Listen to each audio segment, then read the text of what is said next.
Hey dads, my name is Ryan Wexelblatt, otherwise known as ADHD Dude. I'm a licensed clinical social worker, a certified ADHD professional, and I'm also the father of a son. Today we're going to talk about the top 10 things fathers of sons with ADHD should know about, so stay tuned. I know that, dude. Medication combined with learning practical strategies, which is my part of this, is the most effective intervention for ADHD. ADHD medications are the most researched medications in the psychiatry field. They are also the safest.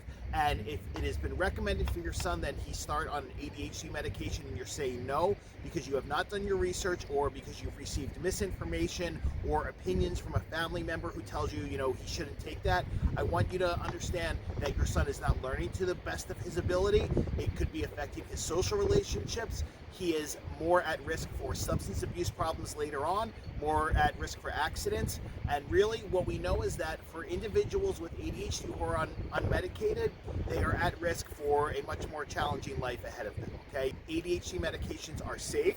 Not every medication works for every kid, but they are an essential part of ADHD treatment for most kids. ADHD is a misleading name. So over the years, ADHD has had a number of different titles. Originally, it was called minimal brain dysfunction. Then we went to attention deficit disorder, then attention deficit hyperactivity disorder. So what I want you to understand is really what ADHD is what's called an executive function developmental delay, meaning the prefrontal cortex, the part of the brain that controls executive functions, is developing slower than the rest of the brain. There's some other parts of this as well that I'm not going to get into just to not be too technical and you can research, but really what we're talking about here is that somebody who has ADHD, their prefrontal cortex is developing 2 to 3 years behind the rest of their brain. So I want you to think about this. If your son is 11, his prefrontal cortex, or what I call his executive functioning age, is really more at about age 8 or 9. The prefrontal cortex does catch up eventually, but it's still going to be affected as a result of ADHD for most individuals into adulthood. Intelligence has nothing to do with ADHD. A lot of times I'll hear fathers say things like, he's so smart, I don't know why he keeps making the same mistakes over and over. Or he's so smart, I don't know why he can, figure out how to, build this, complicated thing in Minecraft, but he can't figure out how to do long division. ADHD has nothing to do with intelligence, and intelligence has nothing to do with executive functioning. So keep that in mind. Difficulty with emotional regulation.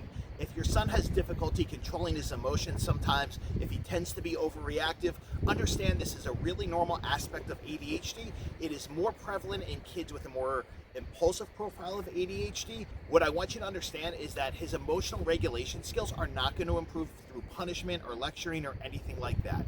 I'm not saying don't hold him accountable. No, we still have to teach him what's expected in terms of expressing our emotions in an age-expected manner. Most importantly, what I want you to understand is don't try to reason with him. Don't try to talk to him when he's escalated or when he's upset, because he can't learn when he's in that state, and you're most likely just exacerbating the problem. Wait until he's calm, because that's when he's most able to hear you and when he's most able to learn from you. Reaction to perceived criticism. People with ADHD tend to be very reactive to what they perceive as criticism, regardless if it's criticism or not. There's actually a term for this called rejection sensitive dysphoria. So if you find your son tends to get defensive really easily, you find that he tends to feel rejected by other kids really easily, understand that this is part of ADHD. Kids with ADHD tend to live in strong emotions. So understand that if he seems to be reactive to something you're saying, he's hearing it as criticism, even though that might not be your intention. So just keep that in mind and think about, maybe you need to approach things or address things at a different time when he might be able to hear it better, or you might have to change the words you use to approach things a little differently with him at certain times. The most helpful thing you can do here is when you have to give your son some constructive feedback, do it at a time when he's calm, and most importantly, give him some praise and recognition for things he's done well very recently before you give him the constructive feedback, because that's going to help him be able to hear you better. Difficulty with social skills. So if your son has difficulty making or keeping friends, you've probably heard people say, he has difficulty reading social cues. I wish it was that simple. It goes so much deeper than that. Many guys with ADHD, but not all of them, don't learn social information intuitively from a young age, as well as their peers who don't have ADHD. So what we have to do is we have to help him develop perspective taking skills. So understanding others' thoughts and feelings and understanding how he's coming across to others based in the context of the situation. The most helpful thing you can do here is help teach him context and help teach him how others might perceive his words or behaviors based on the context of that situation. The more you can help him develop his perspective taking skills, the more you're going to help him improve socially. Disrespect and lying. If your son has a propensity to be disrespectful when he gets upset, if he has a propensity to lie, understand he's not doing that maliciously. It's most likely a reaction, an impulsive reaction, I should say, to having to transition from a preferred task to a non-preferred task, or his perception that he's somehow being criticized. When you personalize his disrespect and you begin arguing with him, what happens is you're actually exacerbating the situation. The best thing you can do is not react to it, not give attention to it, and later when he's calm, address it with him and let him know that the way he spoke to you or spoke to his mother, his brother, his sister, whomever, it's not okay, and that's not the way we treat people in our family. The other thing I want to mention here is that even though he might not show it, your son probably feels ashamed of his behavior and feels remorse. He might not articulate it, but know that it's most likely there. A lot of times when kids with ADHD feel ashamed of their behavior, they don't really articulate that because they don't have the language to do so. So they might just kind of withdraw into themselves or avoid apologizing because they do feel ashamed of their behavior. So please keep that in mind when you address his behaviors at a time when he's calm. Reinforcing unwanted behaviors.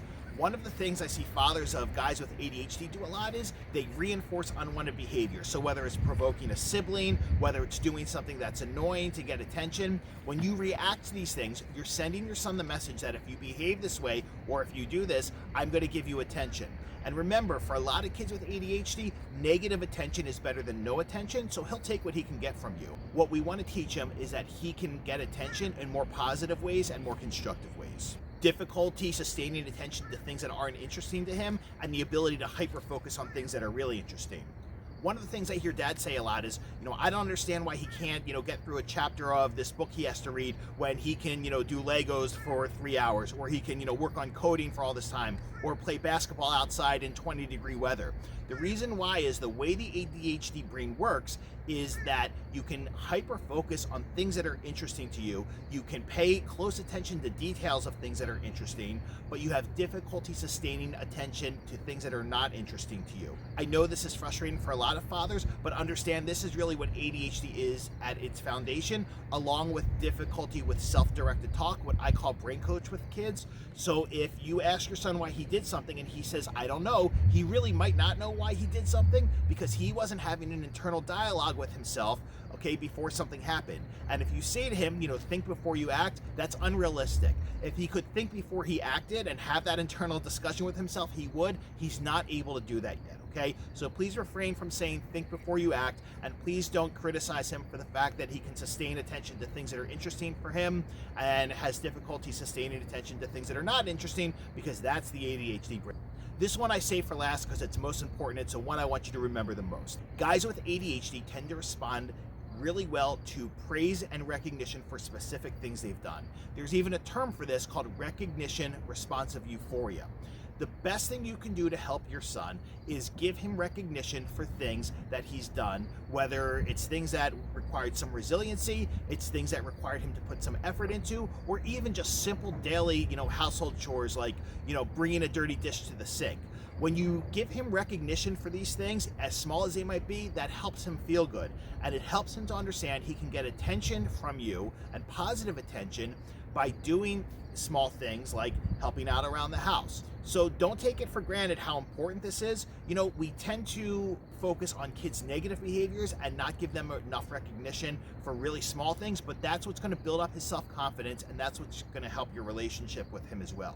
And the last thing I want to mention about this, please don't say things to your son like you're so smart, or good job, because that's not really meaningful. That's what I call empty praise, because you're not telling him anything specifically. And in terms of intelligence, intelligence is something that you're born with. It requires no effort. So we want to praise his effort. We want to praise him thinking about others. We want to praise him doing anything that could be construed as being helpful, to other people. Last thing I want to mention, regardless of how old your son is, I want to encourage you to spend some time with him before bed. I find that for a lot of guys with ADHD, they really want to talk to their fathers at bedtime, and it's really helpful for them. And even if it's just kind of him talking at you and kind of getting out all his thoughts from the day, that's totally fine. You know, just kind of listen to him, give him that time, because I think boys really need that one-on-one time with their father, and they really need to feel heard by their father. So even if this is something you don't normally do, I think if you get in the habit of doing that, you know, whether you're talking about, you know, games he likes, whether you're talking about sports, his day, whatever, you know, just give him that time to listen to him. Don't criticize him, don't lecture him, don't try to teach him a lesson then. Just make it a time when you're present and listening to him. I hope this is helpful. Please make sure to check out the other Dad Talk videos in the Dad Talk playlist on my YouTube channel, and I'll talk to you soon. Take care.